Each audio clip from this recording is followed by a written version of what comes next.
This week we're going to be talking about a tip that has saved my butt more times than I can count as a DM over the last 10 years. Let's jump into it.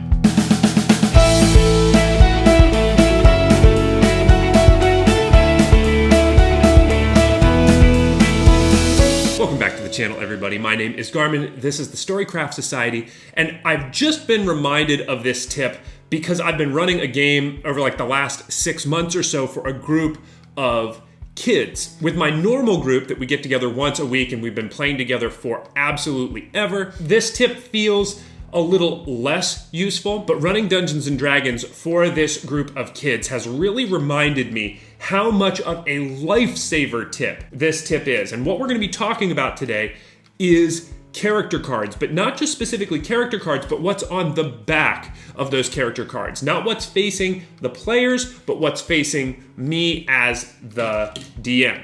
Seriously, this is a tip that just in their game has saved me 4 or 5 times when we've only played together, like once a month. And for newer DMs out there, this could be absolutely game-changing, literally. So let's dive down to the table. I will show you what is on the back. So these are the cards that I have put together for my kids game. It is obviously the full party, and when you are looking at my DM screen, what all of the kids see is the character art, which I think is a really great thing for immersion. It makes everybody who is playing the game remember that you're not talking to your friend Mason, but that you are talking to the half-orc Zambius. When we flip over to the back, you will see that I have 4 things listed. And I think that these 4 are the bare bones. You could obviously list more things, and I think that I will mention some honorable mentions that would be nice to add on to the back of this kind of towards the end of the video. But these 4 things I think will absolutely save your butt so much. So Xandros is obviously a dragon-born sorcerer. On the back of his card, he has his armor class, his max HP, his spell DC, and his passive perception. AC is an easy one. What is his armor class when he has no buffs active? And if he has any buffs, in his case, it would be mage armor, then that is what his AC becomes. So that's 10/13. Zambius has an AC of 16, and when he puts a shield up, he has 18. Why is it important to have AC? Well, very simply, if your bad guy is trying to hit the player character and you don't want them to hit, well, you need to know what their AC is, because what you don't want to do is ask your player, hey, what's your AC? Right before you go to attack them. A huge part of this game is immersion and believing everything behind the screen is happening is real. And I will tell you right now, there's probably some of you out there that are just disgusted by the idea of changing roles. Whatever happens, happens. If your dice just happen to be hot that night and they TPK, oh well. That's not the way that I choose to play D&D. I want it to feel epic and exciting. I don't want every combat encounter to be a breeze just because my dice are screwing me, or for every single combat encounter, no matter how simple, to be a TPK because the DM dice are hot. I want to tell a story and I want it to be engaging. So knowing what the AC is could allow me then to up the dice so that they hit, or lower the dice so that they don't hit in a really intense moment. Max HP works the exact same way.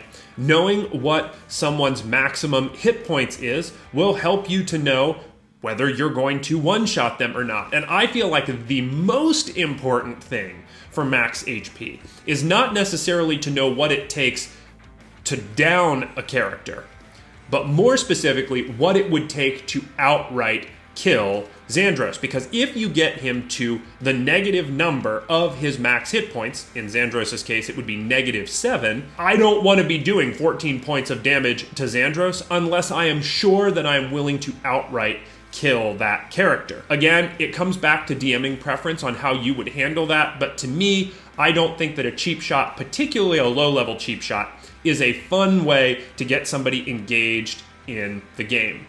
The kids that I'm playing with have already bought Hero Forge minis, and they've already bought dice for their characters, and they've bought into all of the specifics. Killing off the character sends the wrong message, in my personal opinion. It's also worth mentioning that there is almost never a situation where I would kill a character on purpose unless it was pre-worked out with the player that it was going to be like intentionally a dramatic beat or something. Don't intentionally kill your players. There's nothing good that can come from that. Spell DC is really important to know because you want your characters to be able to get their spells off sometimes. There can be nothing more frustrating than as a spellcaster, you keep casting spells and those spells keep not working. It's okay if you have a session or two where you never get a spell off and it just doesn't work because the dice are screwing you. But if you're going into your third or fourth session where your player has not gotten one of their cool spells that has a save to go off,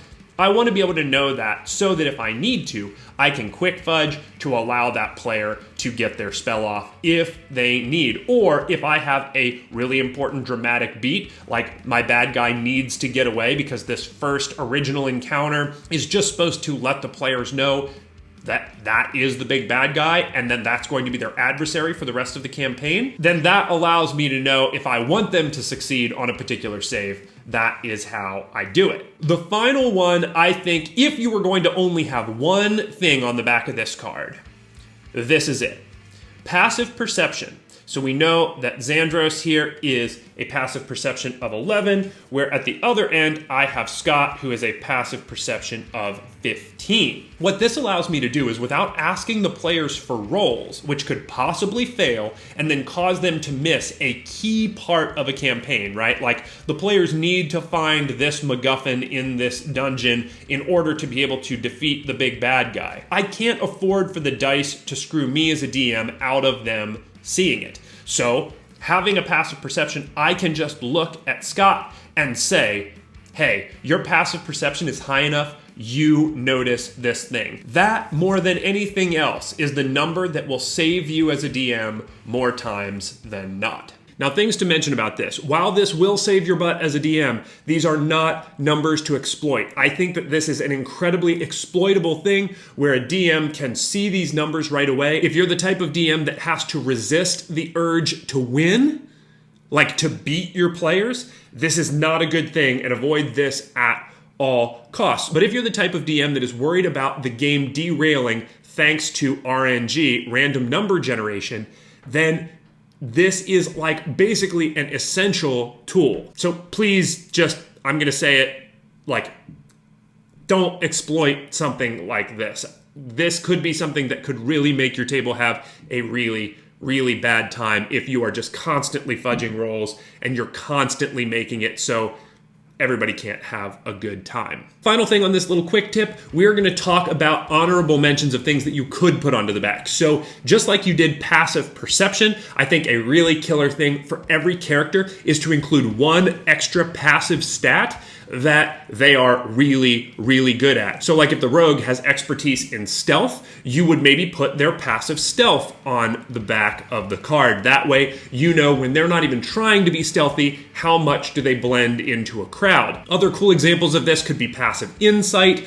passive deception, passive persuasion. Passive persuasion is a really, really cool one where maybe you don't even make a particularly persuasive character make a roll if it's an easy job that just they have to convince the barkeep to let them see what is down in the basement. That's the type of thing where knowing what each character specifically is super, super good at could help just to make it a little bit easier, and you get to make the characters with really high numbers feel really special in certain situations. Another really cool thing that you could list on the back would be like players' proficiencies in tools, weapons, armor, languages. Those types of things are always really neat, and you could have the characters that have a really unique language. You could put that onto the back of your card so you don't forget that one of the players speaks Undercommon, or one of the players speaks Infernal, which might be really useful for you to have. Tool proficiencies work the same way. So do armor and weapon proficiencies. If you find a particularly legendary battle axe and only one of the characters has proficiency with axes, then that could be a really unique opportunity for that to turn into a cool story beat. I really like talking about these little DM tips because making these cards is fairly simple, and the results of them for me are just absolutely life-saving, particularly when I'm playing with a group of 16-year-old kids who all make really, really, really wild and outlandish decisions a lot.